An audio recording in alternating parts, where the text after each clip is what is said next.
too. Heritage Hall is the Bruins Team Hall of Fame. Just opened a couple months ago. We have ambassadors there. It's self-guided. They can show you around. You don't have to go there. It's not a must, but definitely worth it if you're interested at all. A lot of interactive games and touchscreen stuff, all brand new. So it'll probably take 2 elevators to get us up to level 9. So we'll just get on the elevators. It doesn't matter which one you can get on. We're all going on the same place. Let's see right here.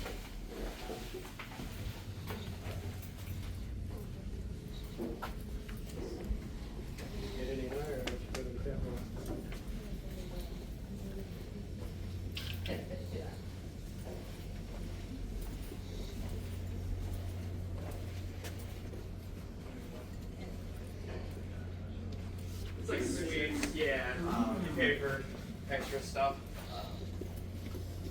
So yeah, we'll start in here. Just like general admission is here, basically, or? Yeah. Oh yeah. No, you can sit wherever. Yeah. Oh man.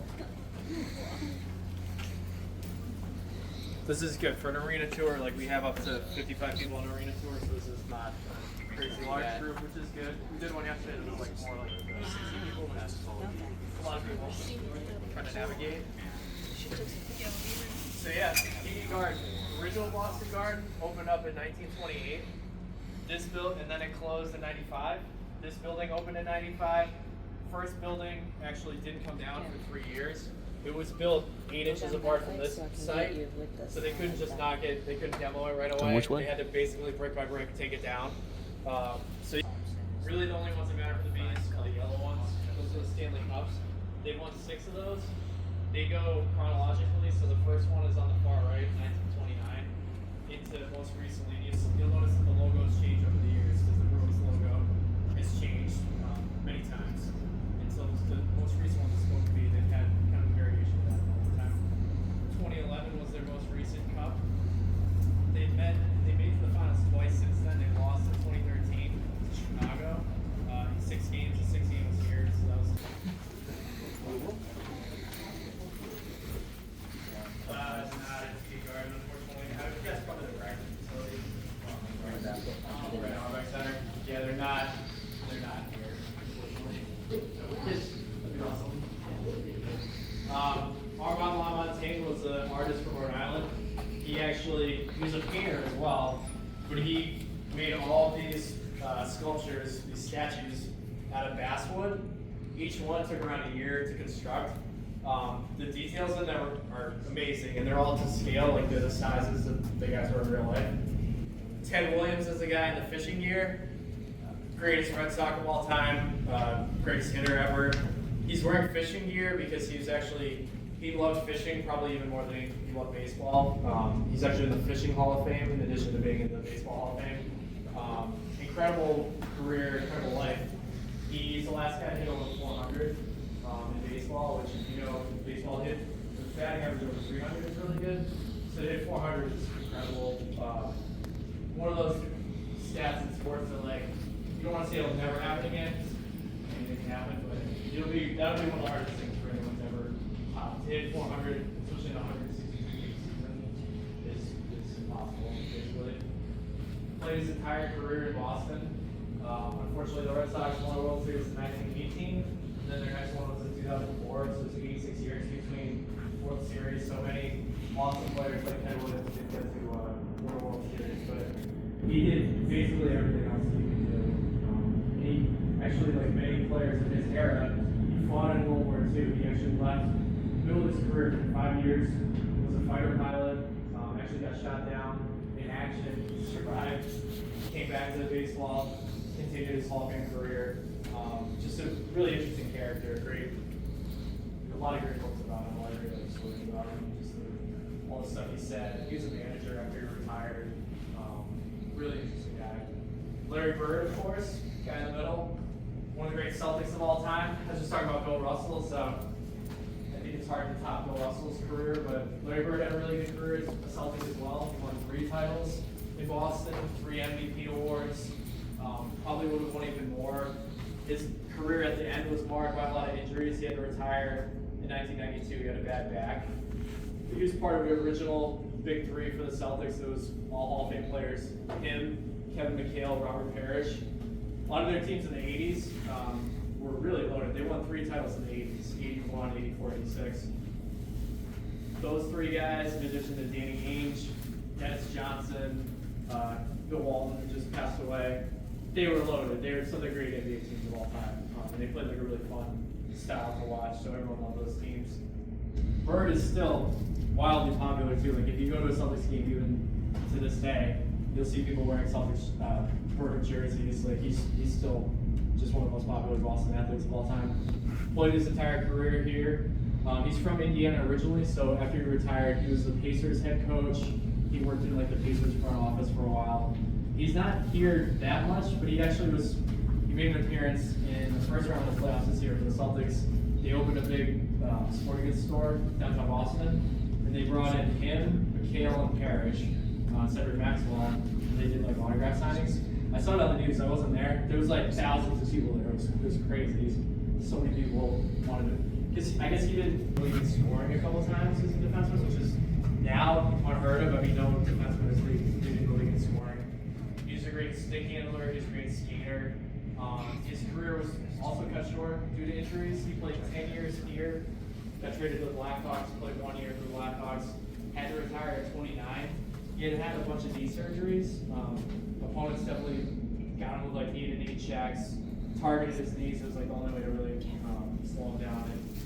And surgeries back then versus what they are now, not his quick recovery times. Got tripped right after he scored by a Blues defenseman, so he's like literally flying through the air.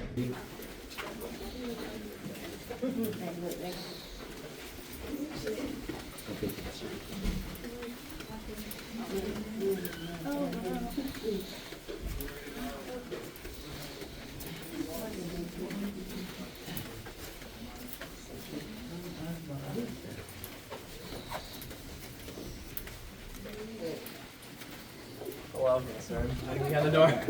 That's like the only way I can do this, sorry. I know, it's so creepy. I don't know how else to do this properly.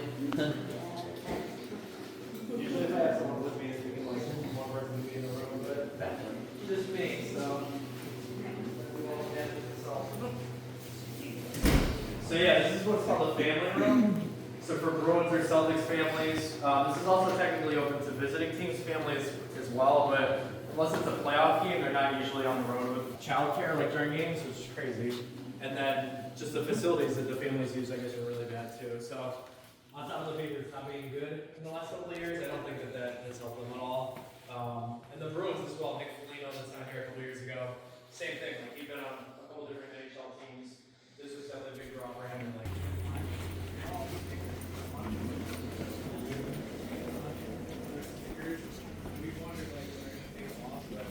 Obviously, they lost in the finals, and so it wasn't on immediately, but since they won, I think they're not really on. They're cool too, like especially the ones in the halls are very like detailed. There's a Larry O'Brien trophy one.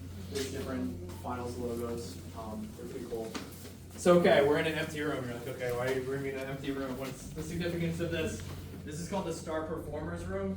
So it's kind of the similar idea to the family room, but this is more for bands, singers, WWE when they were here, comedians, people that they're not the home teams, they're not here normally, so they're on the road. Construction site right now, we would normally be able to go out on the floor.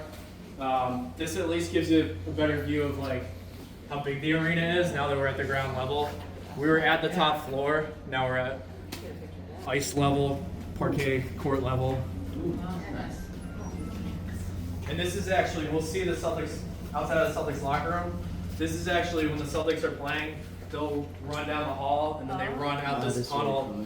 Their bench will be like right around the corner here typically. So like they're here during the finals. And this is technically the Paul Pierce Players Tunnel. Paul Pierce was the finals MVP in 2008 for the Celtics. He had a very infamous incident in the 2008 finals where they took him out in a wheelchair. It looked like he was like very hurt. Came out in a podcast in the last like year or two that he actually just had to go to the bathroom and it was embarrassing. So he got wheeled out in a wheelchair, but he only had to go to the bathroom. Just didn't want like a national incident. Celtics logo's right here. Feel free to take pictures with the Celtics logo if you want. Yeah, otherwise we will continue down this hall.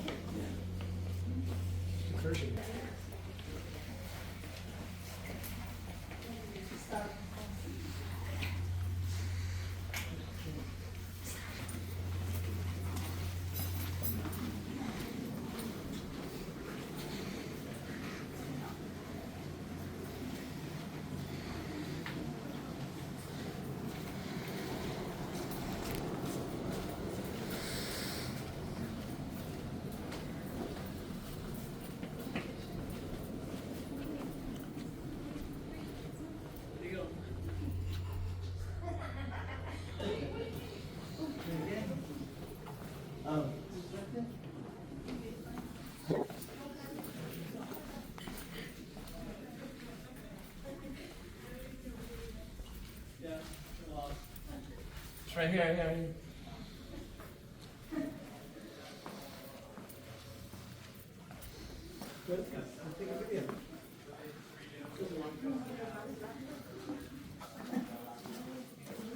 Like the Mavs when they were here for the finals were in here. Panthers when they were playing the Bruins in the playoffs, they were in here. The reason we have the jerseys, I think, is just to show the different sports that we typically have here. So NBA, NHL, college hockey, this is Boston University hockey jersey.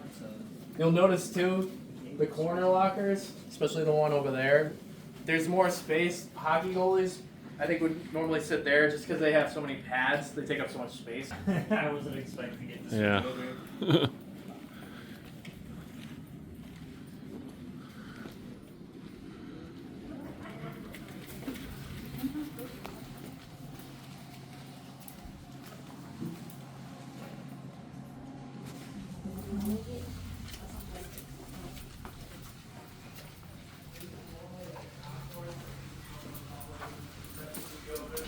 This plug right here, plug is actually one of the more exclusive places in the building.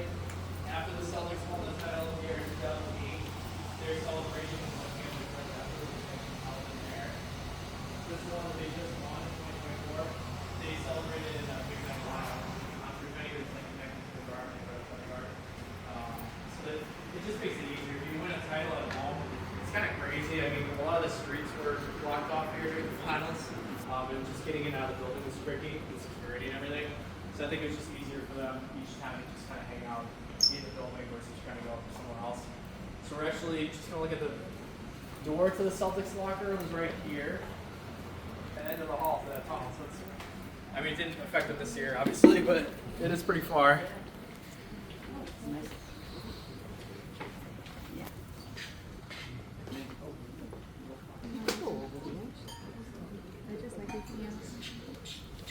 So we'll go back out this way when you're done.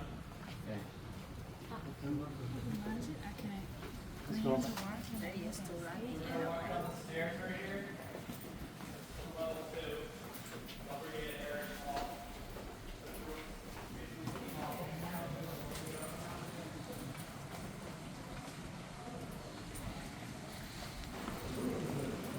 Right there.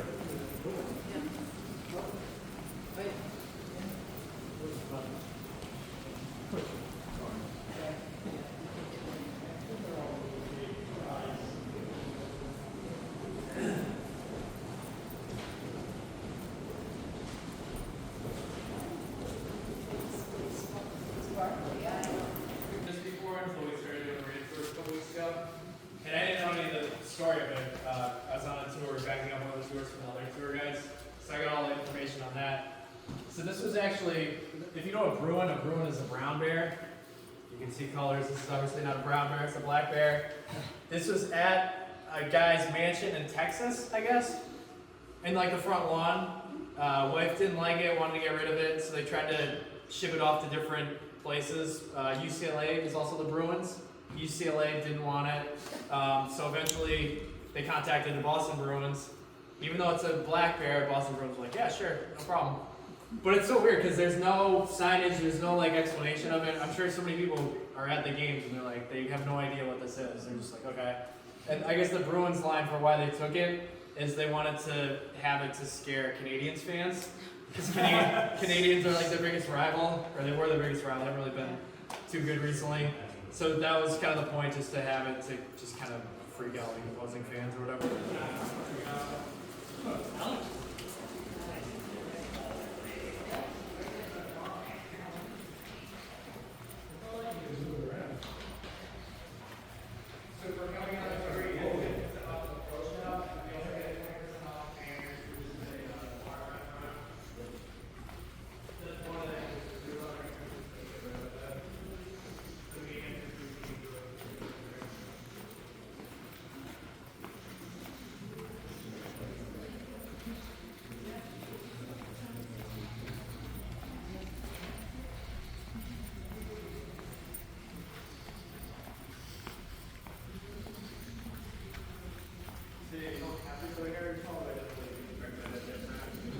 If you don't want to go, you can share next to this bathroom.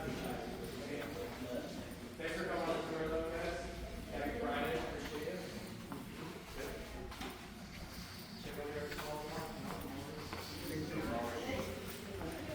Cheers, guys. Take it easy. Thanks for coming. Good job. Thank you. Thank you.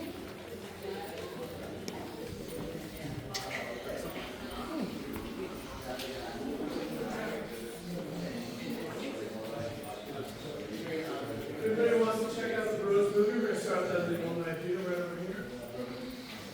Just about 10 minutes long, covers the first 100 years of Bruins history. It's a great introduction to space.